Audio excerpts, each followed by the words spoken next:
बचपन से ही हमें रटाया जाता है कि सारे धर्म एक समान हैं। ये सभी ईश्वर की ओर जाने के अलग अलग मार्ग हैं। चूंकि हम ना तो अपने यानी हिंदू धर्म के बारे में जानते हैं और ना दूसरे मजहबों के बारे में, इसलिए इस झूठ पर विश्वास कर लेते हैं और स्वयं भी जीवन भर इसे दोहराते रहते हैं।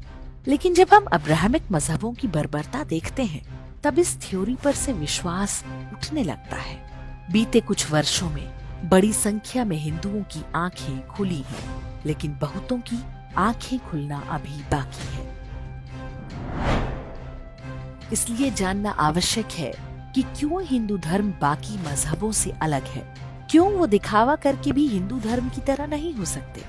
इस्लाम और ईसाई जैसे अब्राहमिक मजहबों और हिंदू धर्म के बीच 3 प्रमुख अंतर हैं। पहला अंतर है साइक्लिकलिटी ऑफ क्रिएशन, यानी सृजन चक्र।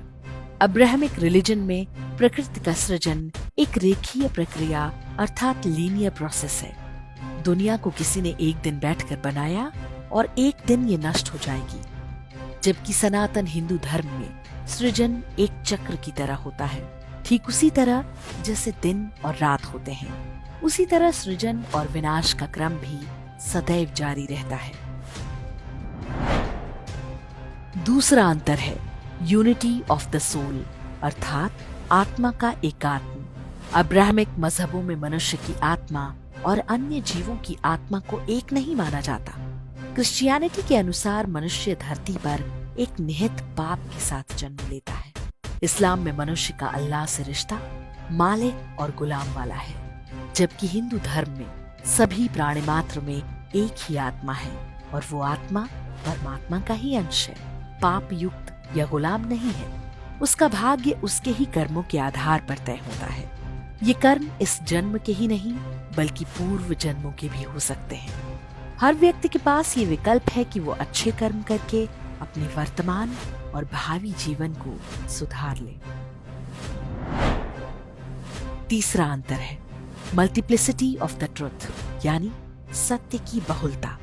अब्राहमिक रिलीजन में एकमात्र ईश्वर है और एकमात्र सत्य है जो उनकी एक किताब में लिखा है। ईश्वर तक पहुंचने का एकमात्र मार्ग है जो उनके एकमात्र पैगंबर से होकर जाता है। इस व्यवस्था में कोई बदलाव नहीं हो सकता। जो एक बार लिख दिया गया, कोई किंतु परंतु की गुंजाइश नहीं। किसी ने प्रश्न भी पूछने का प्रयास किया तो वो सजाए मौत का हकदार है। जबकि हिंदू धर्म सत्य के अनेक रूपों और ईश्वर तक पहुंचने के अनेक मार्गों को स्वीकृति देता है। हिंदू धर्म ये भी मानता है कि इन सभी मार्गों को मानने वालों के बीच निरंतर आदान प्रदान और संवाद होना चाहिए, ताकि वे स्वयं को अधिक परिष्कृत कर सके। आज के युग में आपको इन दोनों विचारों में से कौन अधिक वैज्ञानिक और तर्कसंगत लगता है? क्या इसके बाद भी आप ये रट लगाते रहेंगे कि सभी धर्म एक समान है? सनातन धर्म को जानिए, ताकि इसे लेकर फैलाए गए भ्रम दूर हों और आप आने वाली पीढ़ियों को भी भ्रमित होने से बचा सकें।